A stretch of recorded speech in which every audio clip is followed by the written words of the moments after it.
اس کی تعریف ہی نہیں کرتے۔ دنیا کے کسی انسان کے آرٹ اور کرشمے کو دیکھ کر ہم فوراً پوچھتے ہیں کہ یہ کس نے بنایا ہے، لیکن اس بڑی کائنات کو دیکھ کر کبھی نہیں پوچھتے کہ کس نے بنایا ہے اور کون ہے وہ جو جس نے اتنی بڑی کائنات بنائی ہے۔ تو جو لوگ اللہ تعالیٰ کی نشانیوں سے کوئی سبق نہیں لیتے، ایسے لوگ غیر اللہ کی محبت میں گرفتار رہتے ہیں۔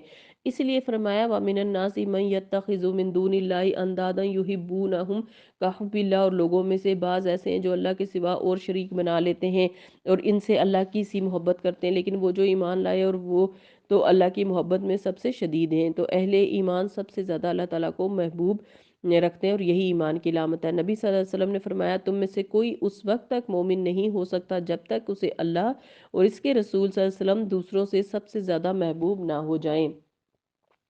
یعنی کوئی بھی شخص مومن ہی نہیں جب تک اسے اللہ تعالیٰ اور اس کے رسول ہر چیز سے محبوب بڑھ کر محبوب نہ ہو جائیں۔ اب ہم سب اپنے اپنے ایمان کا جائزہ لیں۔ وَالَّذِينَ آمَنُوا أَشَدُّ حُبًّا لِلَّهِ، وہ جو ایمان لائے اور وہ اللہ کی محبت میں سب سے زیادہ شدید ہیں۔ اے کاش وہ لوگ جنہوں نے ظلم کیا دیکھ لیں، وہ جو عذاب کے وقت دیکھیں گے پکار اٹھیں گے قوت اللہ ہی کی ہے ساری کی ساری، اور بے شک اللہ شدید عذاب دینے والا ہے۔ جب بیزاری دکھائیں گے وہ لوگ جن کی پیروی کی گئی، یعنی اللہ تعالیٰ سے زیادہ اپنے لیڈر سے جو محبت کرتے تھے، ان لوگوں سے جنہوں نے پیروی کی، اور وہ عذاب دیکھ لیں گے اور ان کے تعلقات منقطع ہو جائیں گے۔ یعنی جو لوگ اس دنیا میں اللہ کے بجائے اور لوگوں کو اپنا لیڈر اور اپنا محبوب مانتے ہیں، وہ قیامت والے دن ان سے منہ بھی نہیں لگائیں گے، اور ان کی یہ بیزاری دیکھ کر پھر ان کا کیا حال ہوگا۔ یہ حال دیکھ کر جنہوں نے پیروی کی حسرت سے کہیں گے اے کاش ہمارے لیے ایک بار واپسی ہو، یعنی دنیا میں جس طرح یہ ہم سے بیزار ہو رہے ہیں ہم بھی اسی طرح ان سے بیزار ہوں، اس طرح اللہ ان کے اعمال انہیں حسرت بنا کے دکھائے گا اور وہ آگ سے نکلنے والے نہیں۔ یعنی مرنے کے بعد وہ لوگ سخت پچھتائیں گے جو دنیا میں اللہ تعالیٰ سے بڑھ کر اوروں سے محبت کرتے رہے، تو قبروں سے ہی حسرتوں کی ابتدا ہو جائے گی۔ ابو ہریرہ رضی اللہ عنہ نے بیان کیا ہے کہ نبی صلی اللہ علیہ وسلم نے فرمایا جنت میں جو بھی داخل ہوگا اسے اس کا آگ کا ٹھکانہ بھی دکھایا جائے گا، اور اگر نافرمانی کی ہوتی تو وہاں اسے جگہ ملتی تاکہ وہ اور زیادہ شکر کرے، اور جو بھی آگ میں داخل ہوگا اسے اس کا جنت کا ٹھکانہ بھی دکھایا جائے گا کہ اگر اچھے عمل کیے ہوتے تو وہاں جگہ ملتی تاکہ اس کے لیے حسرت کا باعث ہو۔ یہ صحیح بخاری کی حدیث ہے۔ تو یہ جو حسرتیں ہیں مرتے ہی شروع ہو جائیں گی نا، تو ہر شخص افسوس کرے گا پچھتائے گا، ہر شخص یہ کہے گا کہ کاش میں اس سے زیادہ اچھے کام کر لیتا۔ تو جس وقت آپ کے اندر سستی آ رہی ہو، آپ کا کوئی کام کرنے کا دل نہ چاہ رہا ہو نا، تو اس وقت کیا سوچیں یہی تو وہ وقت ہے کرنے کا۔ قبر میں جا کر تو نہیں کر سکتے نا، حشر میں تو نہیں کر سکیں گے، جنت میں تو نہیں کر سکتے، تو کیا یہ جملہ یاد رہے گا یہی وقت ہے کرنے کا۔ اٹھو اے نفس سستی چھوڑو اور جو کرنا ہے وہ کر ڈالو، اور آج کا دن بھی تمہارا دوبارہ نہیں آنے والا تمہاری زندگی میں۔ پھر فرمایا یا ایھا الناس، اے لوگو، کلوا مما فی الارض حلالا طیبا، زمین میں جو بھی حلال اور طیب چیزیں ہیں کھاؤ، اور شیطان کے قدموں کی پیروی نہ کرو، بے شک وہ تمہارا کھلا دشمن ہے، وہ تمہیں بے حیائی اور برائی کا اور اللہ کے بارے میں ان باتوں کے کہنے کا حکم دیتا ہے جو تم نہیں جانتے۔ یعنی شیطان انسان کا کھلا دشمن ہے، اور اس کی دشمنی کیا ہے کہ وہ غلط غذائی عادات یا انسان کی جو کھانے کی کمزوریاں ہیں، اور خصوصاً من پسند کھانے کی، اس کے ذریعے انسان پر حملہ آور ہوتا ہے۔ اور بعض اوقات انسان یہ نہیں دیکھتا کہ جو آ رہا ہے وہ حلال ہے یا حرام ہے، یا جو کھا رہا ہے وہ صحت کا سبب بنے گا یا نقصان کا۔ تو ان تمام غذائی عادات پر نظر ثانی کی ضرورت ہے۔ تو ہمارا رمضان کا ایک ٹارگٹ کیا ہے کہ ہمیں اپنے کھانے پینے کی عادات میں تبدیلی لانی ہے، اگر ہم چاہتے ہیں کہ شیطان سے بچیں اور ہمارا یہ دشمن ہم پر وار نہ کر سکے، تو ہمیں وہ چیزیں کھانی ہیں جس سے ہماری صحت اچھی ہو، ہمارا معدہ ٹھیک رہے اور ہم بہترین عبادت کر سکیں۔ اور جب ان لوگوں سے کہا جاتا ہے کہ جو کتاب اللہ نے نازل فرمائی ہے اس کی پیروی کرو، یعنی اللہ تعالیٰ نے قرآن مجید میں جو احکامات اتارے ہیں ان کے سامنے سر تسلیم خم کرو، تو کہتے ہیں کہ نہیں، بلکہ ہم تو اسی طریقے کی پیروی کریں گے جس پر ہم نے اپنے باپ دادا کو پایا ہے۔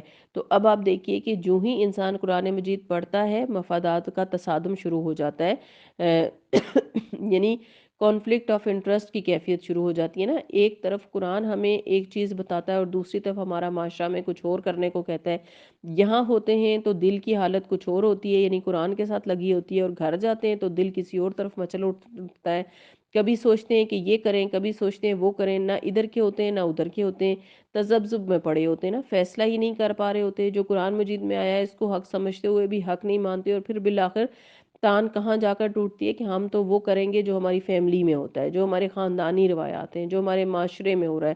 لیکن یاد رکھیے کہ اگر معاشرے میں ہونے والے کام آپ کے قرآن اور آپ کے دین اور آپ کے رب کے احکامات سے مختلف ہوئے تو پھر آپ نے جس کی پیروی کی اسی کے پیچھے جائیں گے اور اسی انجام کو آپ پہنچیں گے، یعنی جس کی پیروی کریں گے اسی کے پیچھے ہوتے ہوئے اس کے پاس پہنچیں گے۔ تو سوچ لیجئے کہ آباء و اجداد کی محبت اور آباء و اجداد کے طریقے اختیار کرنے یا پھر اللہ سبحانہ وتعالیٰ کی پسند کے طریقے۔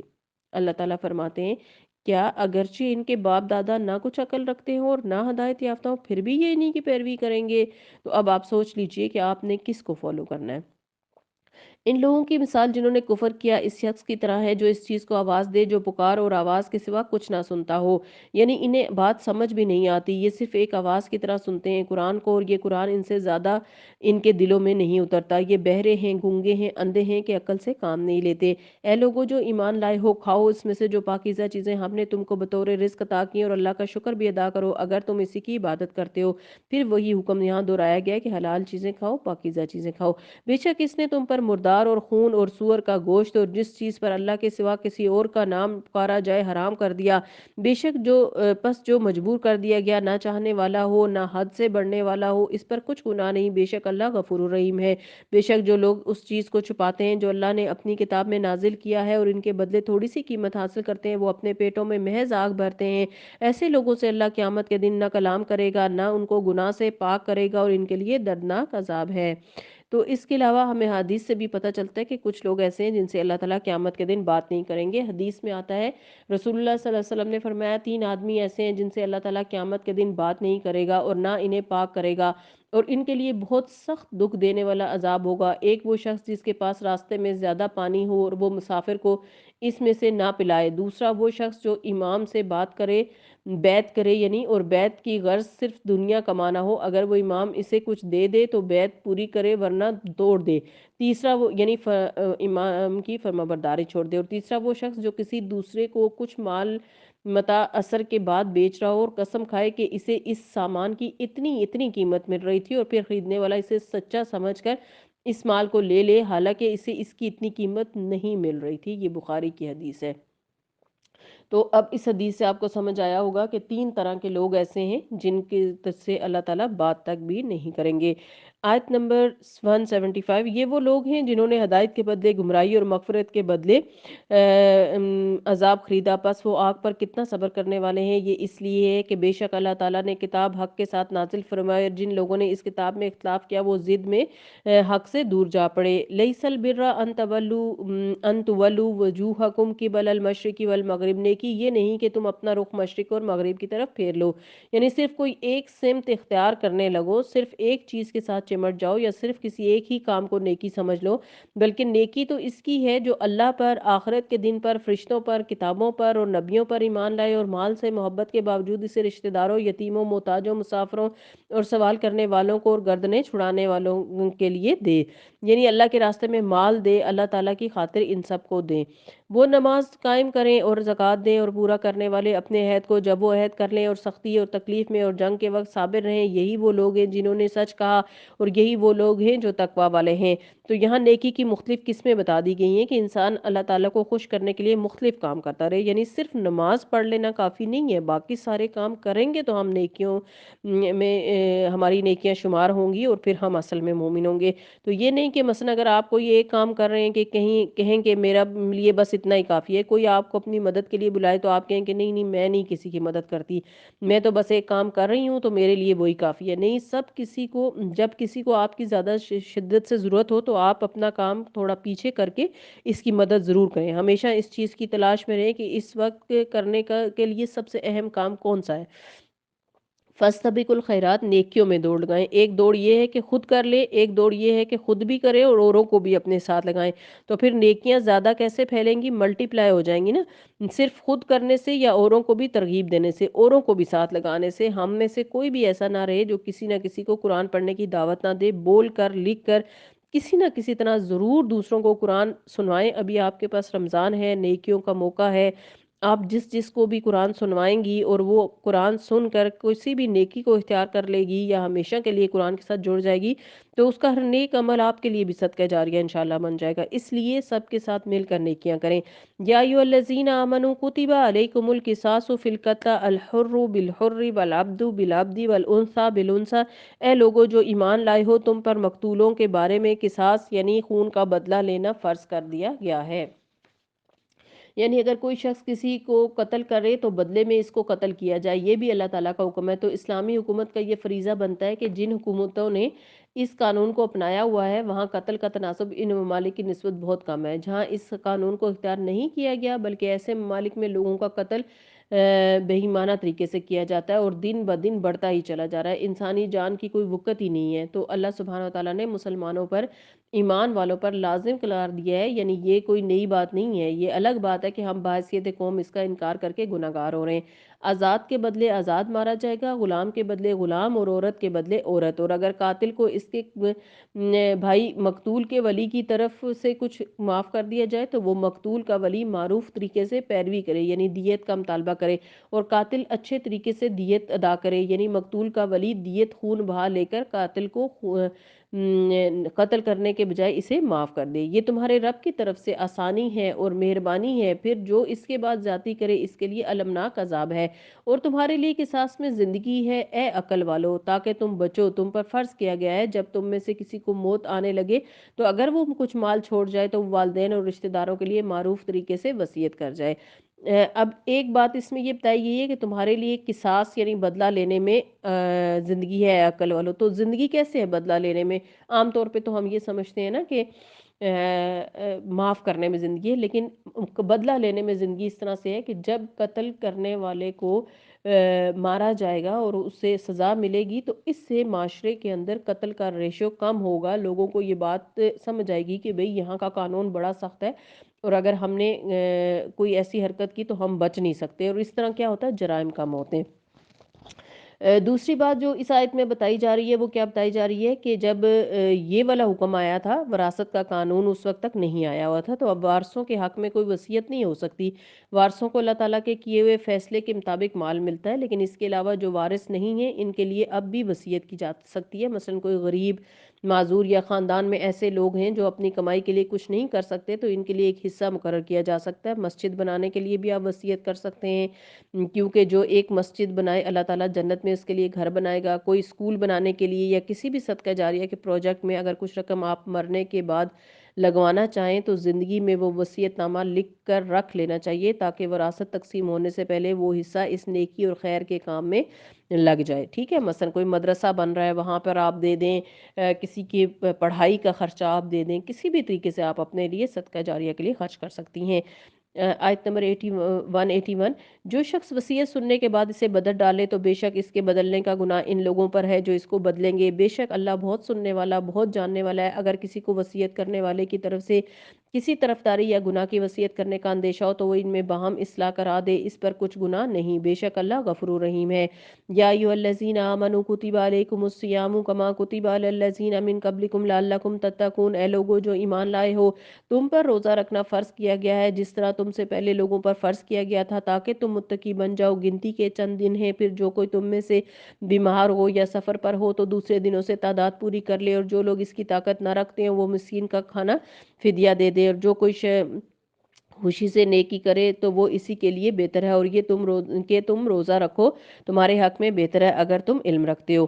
تو جن کو روزہ رکھنے میں انتہا درجے کی مشقت ہو، انتہائی بوڑھے لوگ ہیں یا دودھ پلانے والی مائیں ہیں، وہ ویسے تو روزہ رکھ سکتی ہیں، لیکن اگر ایک مخصوص وجہ سے وہ روزہ نہیں رکھ پا رہی ہیں تو باقی دنوں میں وہ اپنی گنتی پوری کر لیں، اور اگر کوئی بالکل ہی نہ رکھ سکے تو اس کا فدیہ دے دے۔ یعنی ایسے مریض جو کسی حال میں تندرست ہونے والے ہی نہیں ہیں، مثلا اسمتال میں ہیں، بلکہ ہمیں اسمتال کے اندر اس کے بات کی بھی آگاہی کرنی چاہیے کہ مریضوں کے جو لواحقین اسمتال میں ان کی تیمارداری کریں، انہیں بتانا چاہیے کہ وہ مریضوں کے روزوں کا فدیہ دے دیں۔ اگر وہ سمجھتے ہیں کہ مریض بہت ہی زیادہ تکلیف کی حالت میں ہے اور یہ مرض جانے والا نہیں، ڈاکٹر زیادہ بہتر بتا سکتا ہے نا، تو اس سے امر بالمعروف و نہی عن المنکر ہوتا ہے، تو لوگوں کو اس کام کی جس سے وہ بھولے ہوئے ہوتے ہیں یاد دہانی کرانی چاہیے، کیونکہ روزے فرض کیے گئے ہیں، اور یہاں روزوں کا مقصد بھی بتا دیا گیا ہے کہ یہ تقوی کا حصول ہے اس کے ذریعے۔ تو روزے میں انسان حلال کھانا چھوڑتا ہے، تو روزے کے علاوہ انسان کو کیا نہیں کھانا چاہیے؟ حرام نہیں کھانا چاہیے، چاہے وہ فی ذات حرام ہو یا وہ ویسے ہی حرام ہو۔ فی ذات کا مطلب ہوتا ہے یعنی وہ چیز حرام ہے یا اس کا ذریعہ آمدنی ہی حرام ہے۔ اور روزے کا فدیہ کیا ہے؟ ایک روزے کا فدیہ ایک مسکین کو کھانا کھلانا ہے، اور جو اپنی خوشی سے زیادہ بھلائی کرے تو یہ اسی کے لیے بہتر ہے، لیکن اگر تم سمجھو تو تمہارے حق میں اچھا یہی ہے کہ تم روزہ رکھو۔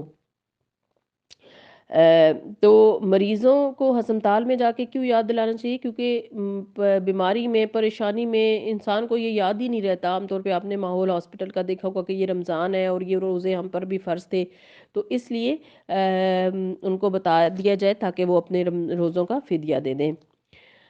شہر رمضان الذی انزل فیہ القرآن ھدی للناس وبینات من الہدی والفرقان، رمضان کا مہینہ جس میں قرآن نازل کیا گیا ہدایت ہے لوگوں کے لیے، اور جس میں ہدایت اور حق اور باطل میں فرق کرنے والے روشن دلائل ہیں۔ اس لیے کیا ضروری ہے رمضان میں قرآن مجید سے زیادہ تعلق قائم کیا جائے، کیونکہ قرآن مجید رمضان میں اترا اور اسی وجہ سے رمضان کی اتنی اہمیت ہے۔ یعنی رمضان کے مہینے کی اہمیت کی وجہ سے قرآن کی اہمیت نہیں، بلکہ قرآن کی وجہ سے رمضان کی اہمیت ہے۔ تو جو کوئی تم میں سے اس مہینے کو پائے اسے چاہیے کہ اس کے روزے رکھے، اور جو بیمار ہو یا سفر میں ہو تو دوسرے دنوں سے تعداد پوری کرے۔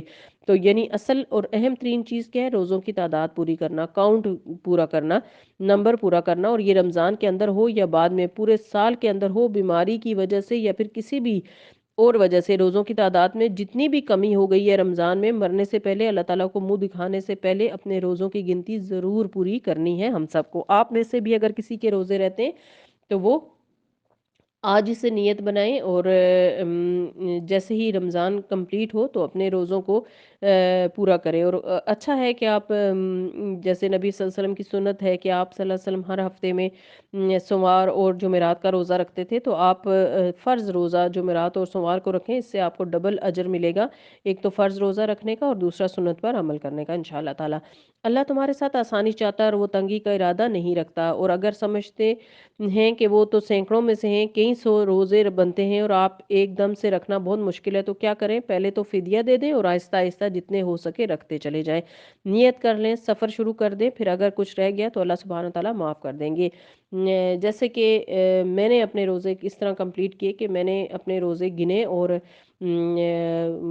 جب میں نے روزے گنے تو میں نے ان میں 10 روزوں کا اضافہ کر دیا کہ میری گنتی میں کوئی کمی بیشی ہو گئی ہو تو میں 10 روزے اضافی اس میں ڈال دیتی ہوں۔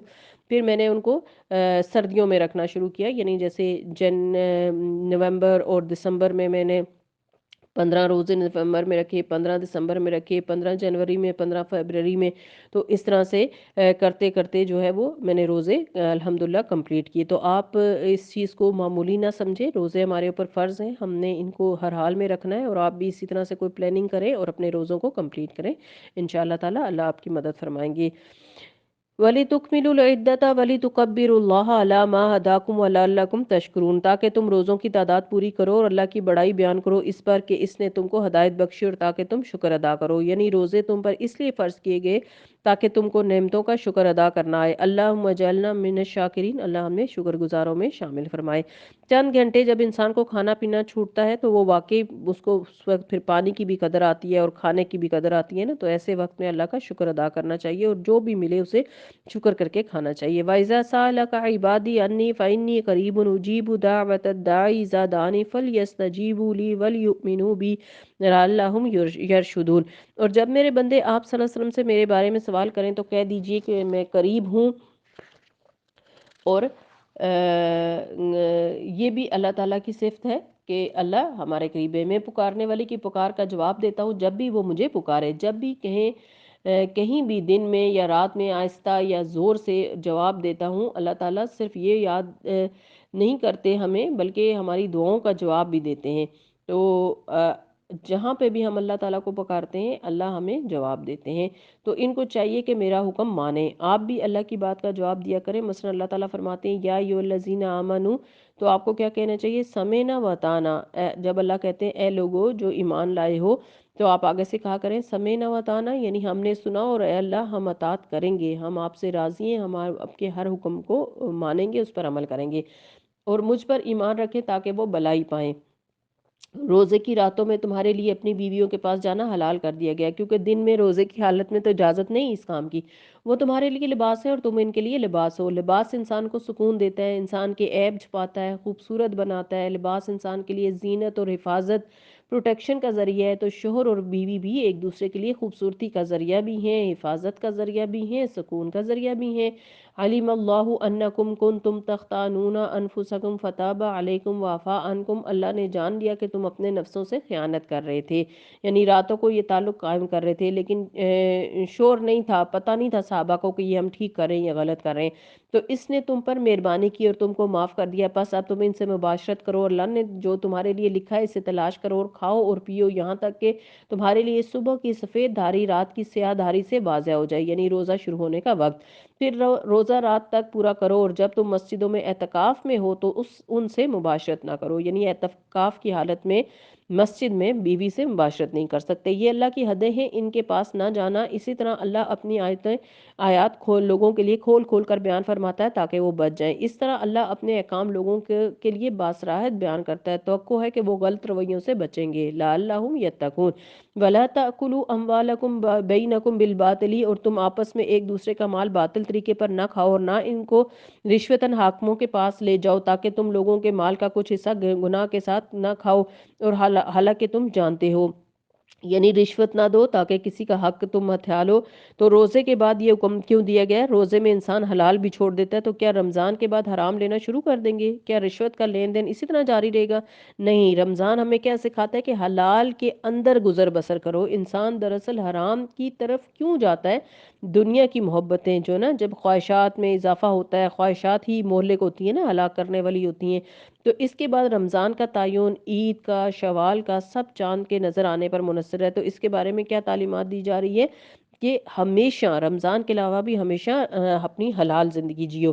یسألونک عن الاحلہ، وہ آپ سے نئے چاندوں کے بارے میں پوچھتے ہیں، کون؟ یعنی صحابہ کرام، وہ آپ سے نئے چاندوں کے بارے میں پوچھتے ہیں، کہہ دیجئے وہ لوگوں کے لیے اور حج کے لیے مقررہ اوقات ہیں، بس عبادات اس سے وابستہ ہیں، اور نیکی یہ نہیں کہ تم گھروں میں ان کے پیچھے کی طرف سے آؤ، بلکہ نیکی اس کی ہے جو تقوی اختیار کرے اور گھروں میں ان کے دروازے سے آیا کرو اور اللہ سے ڈرو تاکہ تم فلاح پاؤ۔ دور جاہلیت کی ایک رسم کا خاتمہ کیا جا رہا ہے، جب وہ لوگ یعنی حج کے لیے احرام پہن کے نکل جاتے تو پھر اگر کسی وجہ سے گھر واپس آنا پڑتا، مثلا کوئی چیز بھول گئے، تو وہ دروازے سے نہیں آتے تھے، وہ کہتے تھے کہ ہمارے سر کے اوپر کوئی چیز نہیں آنی چاہیے، یعنی ظاہری رسموں کی اس قدر پابندی کرتے اور اصل روح کو بھول جاتے تھے۔ تو بعض لوگ رسم و رواج میں، ریچولز میں اس قدر بڑھ جاتے ہیں کہ وہ عبادات کی اصل روح کو بھول جاتے ہیں، تو اس سے بچنے کو کہا گیا۔ اور دوسرا اہم حکم کیا ہے کہ ہر کام صحیح طریقے پر کرو، یعنی ایسے طریقے پر کہ جس سے وہ کام ہو جائے، بے سود کوششیں نہ کرو بلکہ درست بات کرو، صحیح طریقے سے کام کرو، جہاں سے آنا چاہیے وہاں سے آؤ۔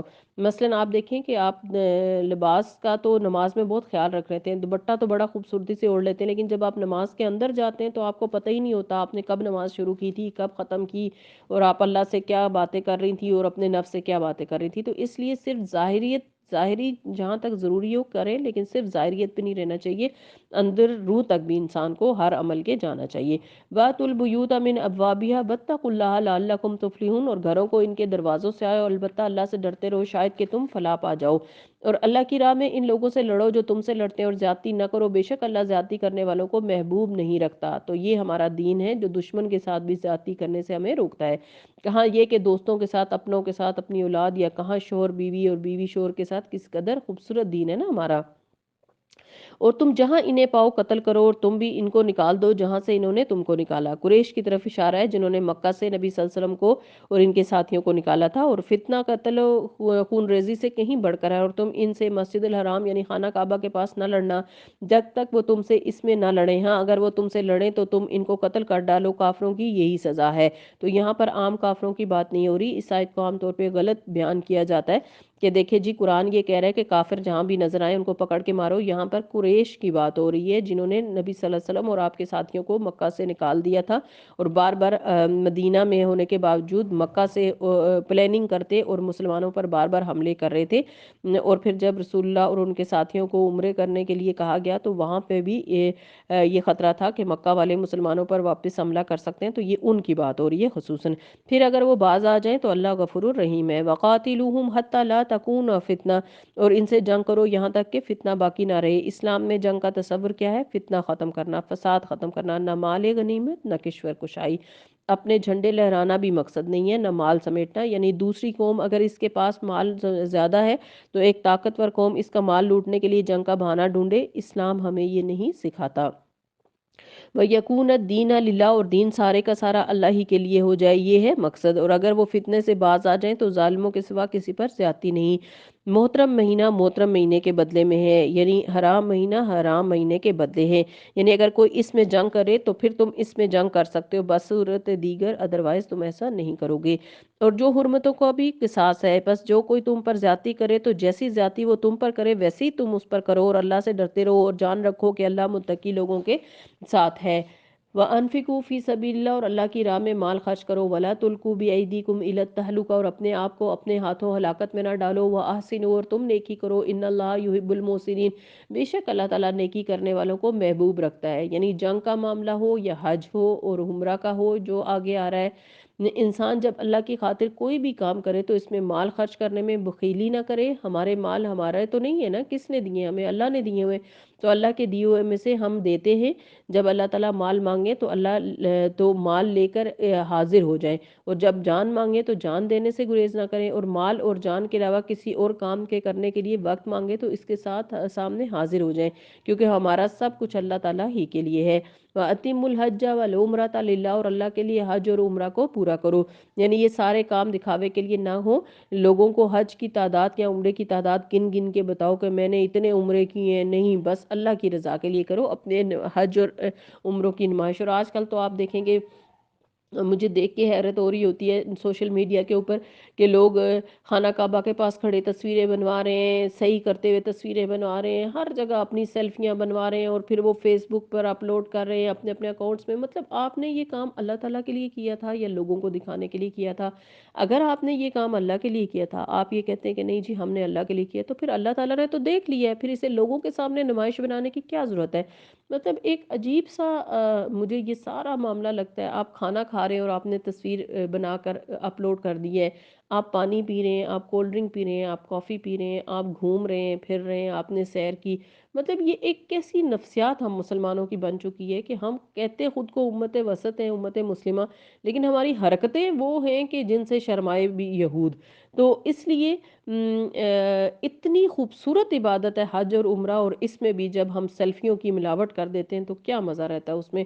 تو کتنا مزہ آتا ہے کہ آپ نے کوئی عمل خالصتاً چھپ کر اللہ کے لیے کیا ہو، اور وہ صرف آپ کے اور آپ کے اللہ کے درمیان ہو، کسی کو پتہ ہی نہ ہو کہ آپ نے کیا کر لیا ہے، صرف اللہ کو پتہ ہو، اور یہ فیلنگز ہی کچھ ہو رہے ہیں۔ کبھی آپ کر کے تو دیکھیں نا۔ اور کہاں پھر ہمارا تو پیٹ پھٹنے لگتا ہے جب تک ہم لوگوں کو بتا نہ دیں کہ جی میں الحاج بن گیا ہوں اور میں نے اتنے حج کر لیے، اتنے عمرے۔ تو کتنا اچھا ہوتا کہ ہم یہ عمرے اور حج کی تعداد نہ گنواتے، بلکہ صرف اللہ کو پتہ ہوتا۔ اللہ تعالیٰ ہم سب کو ہدایت دے۔ فَإِنْ أُحْصِرْتُمْ، اور اگر تم گھیر لیے جاؤ، فَمَسْتَيْسَرَ مِنَ الْهَدْيِ، تو لو قربانی کے لیے جو میسر ہو کر دو، اور نہ سر منڈواؤ جب تک کہ قربانی اپنے ٹھکانے پر نہ پہنچ جائے۔ اور اگر تم میں سے کوئی بیمار ہو یا اس کے سر میں کسی طرح کی تکلیف ہو تو اگر وہ سر منڈوا لے تو اس کا فدیہ دے، روزہ یا صدقہ یا قربانی کا۔ پھر جب تم امن میں آ جاؤ تو جو حج تک عمرے سے فائدہ اٹھانا چاہے وہ جو قربانی میسر ہو، اور جو قربانی نہ پائے وہ 3 روزے رکھے ایام حج میں، اور 7 جب تم واپس لوٹو، یہ پورے 10 ہوں گے۔ یہ حکم اس شخص کے لیے ہے جس کے اہل و عیال مکہ میں نہ رہتے ہوں۔ واتقوا اللہ، اور اللہ سے ڈرو، وَاعْلَمُوا، اور جان رکھو، ان اللہ شدید العقاب، اور بے شک اللہ تعالیٰ سخت سزا دینے والا ہے۔ تو اللہ سبحانہ وتعالیٰ جہاں بہت مہربان ہے وہاں شدید العقاب بھی ہیں، یہ اللہ تعالیٰ کی صفت ہے، اور اس طرح صفت نہیں ہے جیسے باقی نام ہیں، یہ اللہ کا فعل ہے، یعنی سارے نام اللہ تعالیٰ کی صفات بھی ہیں، ٹھیک ہے، لیکن صفات اللہ تعالیٰ کے نام نہیں۔ یہ اصول یاد رکھیے، کچھ صفات اللہ تعالیٰ کی فعلی صفات ہیں اور کچھ دیگر، یعنی جو اللہ تعالیٰ نے کرنا ہوتا ہے۔ الحج اشہر معلومات، حج کے مہینے معلوم ہیں، مقرر ہیں، تو جو شخص ان مہینوں میں حج کو لازم کر لے تو حج کے دوران نہ کوئی بے حیائی کی بات کرے، نہ کوئی گناہ کرے، نہ لڑائی جھگڑا کرے، کیونکہ حج کا سفر پرامن سفر ہے۔ اور جو نیک کام تم کرو گے اللہ اس کو جان لے گا، اور تم زیادہ راہ لے لیا کرو، بے شک بہترین زیادہ راہ تقوی ہے، یعنی تقوی ساتھ لے جاؤ، اللہ تعالیٰ سے ڈرتے ہوئے حج کرو تاکہ کسی پر زیادتی نہ ہو، اور نہ اور تمام ارکان ٹھیک ٹھیک ادا کرو، اے عقل والو مجھ ہی سے ڈرتے رہو۔ تو حج کے موقع پر یہ بات ضرور بتاؤں گی، حج اور عمرے کے لیے جائیں بہت مختصر سامان لے کے جائیں، کیونکہ اگر آپ زیادہ سامان لے کر وہاں چلے گے تو آپ اپنے عبادت پر اور اپنے صحت پر توجہ دینے کے بجائے سامان کو ہی سمیٹتے اور سنبھالتے رہیں گے، اس لیے مختصر سا سامان لے کے جائیں، کیونکہ یہاں پر کہا گیا ہے کہ بہترین زیادہ راہ تقوی ہے، تو تھوڑے میں گزارا کریں تاکہ آپ امن سے اور اچھے طریقے سے حج اور عمرہ کر سکیں۔ اور تم پر کچھ گناہ نہیں کہ حج کے دوران اپنے رب کا فضل تلاش کرو، پھر جب تم عرفات سے لوٹو تو مشعر الحرام یعنی مزدلفہ کے پاس اللہ کا ذکر کرو، اور اس کا ذکر ایسے کرو جس طرح اس نے تمہیں ہدایت دی، یعنی اللہ کے ذکر میں بھی اس بات کو ملحوظ خاطر رکھنا چاہیے، ذکر اس طریقے پر ہو جو ہم کو سکھایا گیا ہے، ذکر کے خود ساختہ طریقے ایجاد نہیں کرنے چاہیے ورنہ وہ بدعت میں شمار ہوں گے، اور اس کا ذکر ایسے کرو جس طرح اس نے تمہیں ہدایت دی، اور بے شک تم لوگ اس سے قبل گمراہوں میں سے تھے۔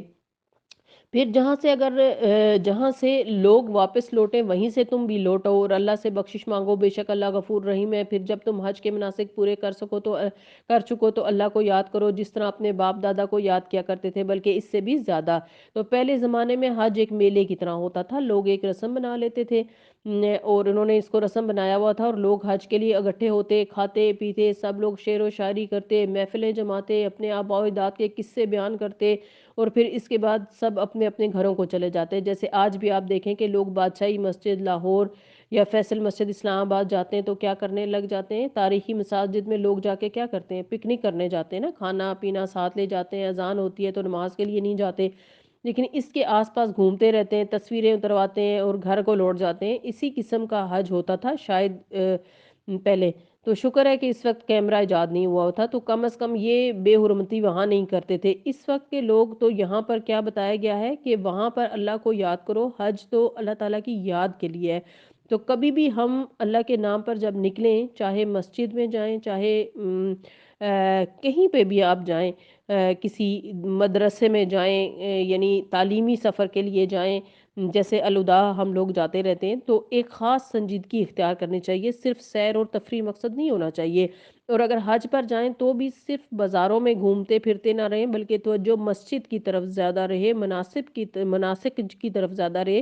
تو اس لیے یہاں کیا حکم دیا گیا، جیسے پہلے تم اپنے آباء و اجداد کی باتیں کرتے تھے، اب تم اللہ تعالیٰ کا ذکر کرو، بلکہ اس سے بڑھ کر، مگر اللہ تعالیٰ کو یاد کرنے والوں میں بھی بہت فرق ہوتا ہے نا۔ پھر لوگوں میں سے کچھ ایسے ہیں جو کہتے ہیں ربنا آتنا فی الدنیا وما لہ فی الآخرۃ من خلاق، ہے ہمارے رب ہمیں اس دنیا میں بھلائی دے اور اس کے لیے آخرت میں کوئی حصہ نہیں، یعنی جو لوگ دنیا کی محبت میں مبتلا ہوں وہ دنیا ہی مانگتے ہیں، ان کی نگاہوں کے سامنے دنیا کا فخر یا دنیا کی خواہشات ہی رہتی ہیں، وہ آخرت کو بھولے ہوئے ہیں۔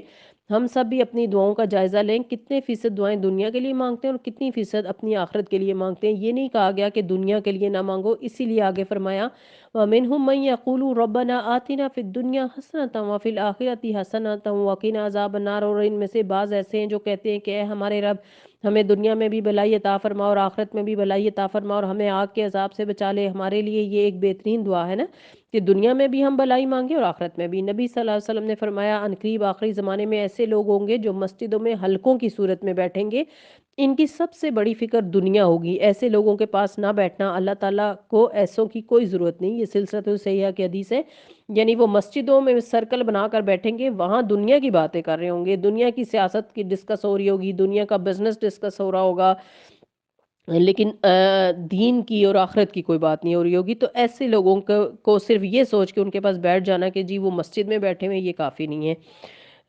تو اس لیے ہمیں مسجد کے اندر دنیاوی باتیں نہیں کرنی چاہیے۔ اولئک لہم نصیب مما کسبوا واللہ سریع الحساب، یہی وہ لوگ ہیں جن کے لیے حصہ ہے اس میں سے جو انہوں نے کمایا، اور اللہ جلد حساب لینے والا ہے۔